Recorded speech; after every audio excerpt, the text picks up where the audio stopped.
What? Yeah. I just want to know, what did hexadecimal do to Enzo's icon? Oh, yeah.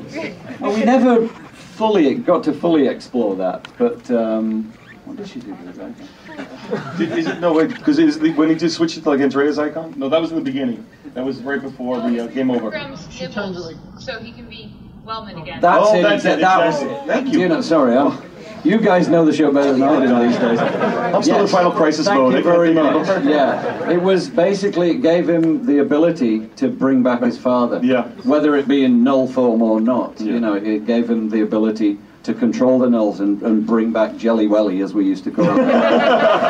Nullzilla. Remember Nullzilla? Nullzilla, yeah. I love Nullzilla. Yes, that was it. Control the nulls so he could have his dad back. Yeah, in your current position, have you ever considered trying to do a reboot comic book? Interesting. The answer is yes, and definitely the answer would be no, because reason why is that it was unique to its look and style, and try to draw it, I think, does it its disservice. This is my own opinion.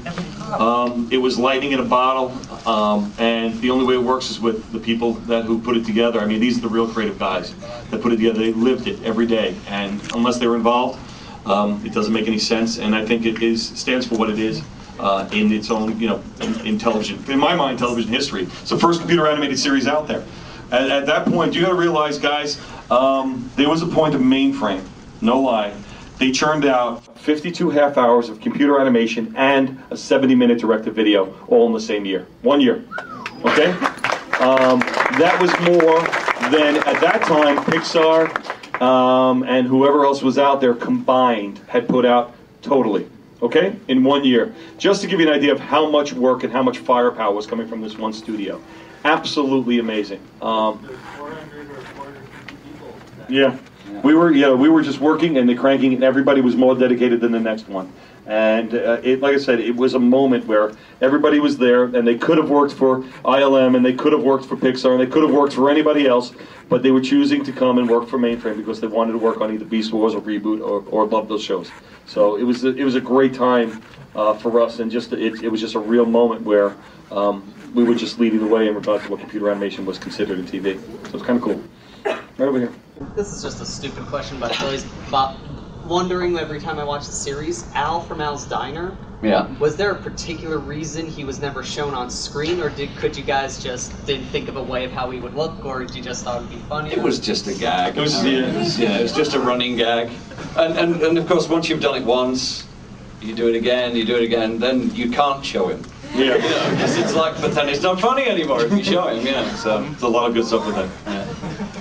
Straight back over there. We should be. Okay. Let's do one more question, and then we'll give way to Rainmaker Animation. Yeah, take it away. You said that you had planned an Act 3. Are you allowed to tell us what would have happened? It's funny, when I was going to attend when Jim invited me to the Toronto Con, like in last August, the revival hadn't been announced, and I figured people are going to ask me what happens next, and I'll tell them. And then they announced the revival, and it's like, oh, I can't tell them anymore. So no, I'm not going to tell you. Excellent. Okay, so I'd like to introduce Paul Gertz. He's the head of Rainmaker Animation. They're formerly Mainframe Entertainment.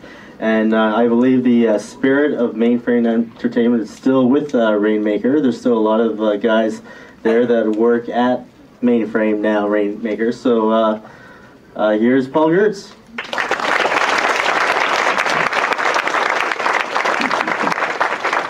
Talk about a tough act to follow.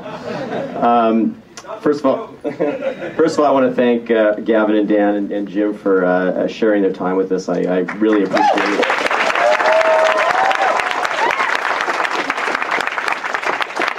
I've been really fortunate in my career to work for some great studios, Lucasfilm, Hanna-Barbera, some great places, but I have to say I'm really humbled by this legacy that Gavin and Ian and Dan have left, and I feel a huge burden to do it justice and honor it in the best way that we can. So I want to turn this over to questions because I'm sure you've got a million of them, and again, I'm sorry to take the time. We could have stayed here all day and listened to these great stories. but I'm sure you're curious as to what's happening in the future.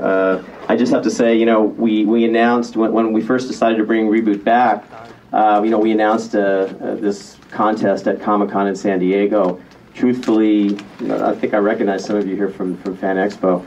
We really didn't know exactly what the reaction would be. I was talking to Gavin about this back in Toronto. We weren't really sure. I mean, you know, I look at this room and I kind of, it never ceases to amaze me. I don't know why I should be amazed anymore, but we really didn't know what the reaction would be. And then when we went back and announced the winner at Fan Expo in Toronto, again, it was a room, I don't know, maybe half this size, and you know, it was such a humbling experience to see that the love for this show and the devotion for this show is still so strong, and again, that's a testament to the creative talent behind it, at Gavin and Ian and the crew and Dan. So anyway, again, thank you for having me, and I'm sure there's a million questions. I'll do my best to answer them, so let's just get to it.